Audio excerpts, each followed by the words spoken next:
Welcome to our weekly video blog. I'm Tim Weigel, Grape IPM Specialist, and with me is Kevin Martin, Business Management Specialist with the Lake Erie Regional Grape Team.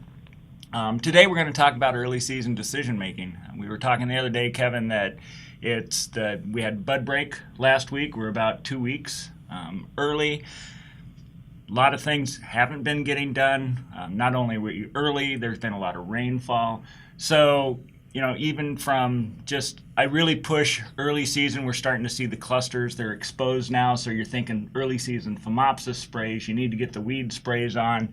If I'm a grower, how do I go about deciding which is most important, which is going to give me my economic bang for the buck? What should I do first? Sure. And I think we've got a coffee pot meeting later today. And this is something we often talk about at coffee pot meetings this time of year. But that first Phomopsis spray can be particularly important.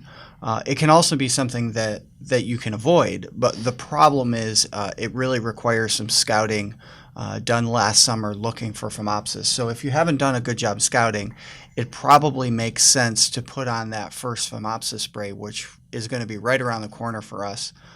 Like you said, we're a little bit early, and I think as we race to make decisions, some of that is because not only are we early, but the weather so far has been pretty good as we've been early, so everything's moving quickly. Now, with that rainfall, of course, I think all the more reason if you didn't do some really good scouting, it's probably time to get out and spray over the next week or so. From the raindrops. Yeah, right, absolutely. And that's the other thing, with these early season sprays, sometimes if you dodge the raindrops too heavily and try to push your limits of what you can do, you end up missing your windows where you actually can spray at all. And we know for sure that you're going to need at least two pre-bloom sprays if you skip this first one to have yourself a halfway decent spray program, especially in what looks to be a wet year. Yeah. Yeah, and a lot of times we'll hear growers say, well, I didn't want to put it on because heavy rain was coming and it just washed it off. And I guess what we like to say is, especially with the early season Phomopsis sprays, we don't have anything that'll go back post-infection. It's all preventative. So you have to have your materials on ahead of time. Right now, EBDCs are pretty inexpensive, you've told me in the past. Comparatively. And so what we're trying to do right now with those early season sprays is basically protect the rachis of that cluster. And so you're going to save your shoulders. A tiny infection now can actually girdle the rachis and make that shoulder fall off. And Wayne Wilcox did the research to show that you can lose a considerable amount of yield by skipping that spray. Yeah, I think the valuable resource here is time, not money. So when growers are making these decisions, hopefully they're not thinking about money, at least this particular decision. We've seen growers have a lot of success with lower rates of EBDCs early on.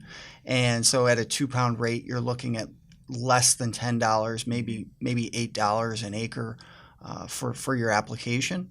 And so that's not a significant cost. The question really becomes, are you missing something else because you are making that application? And I think, right-sizing your labor force and making sure you have the time to do the things you need to do is important this time of year. Because like you said, it's also time to weed spray for a lot of these guys. And that's just something that's got to get done. And everything hits at the same time if you don't have it done already. So. Yep. Okay.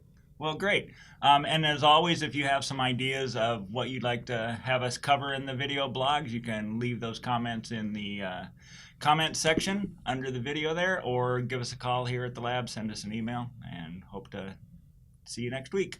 Thanks a lot.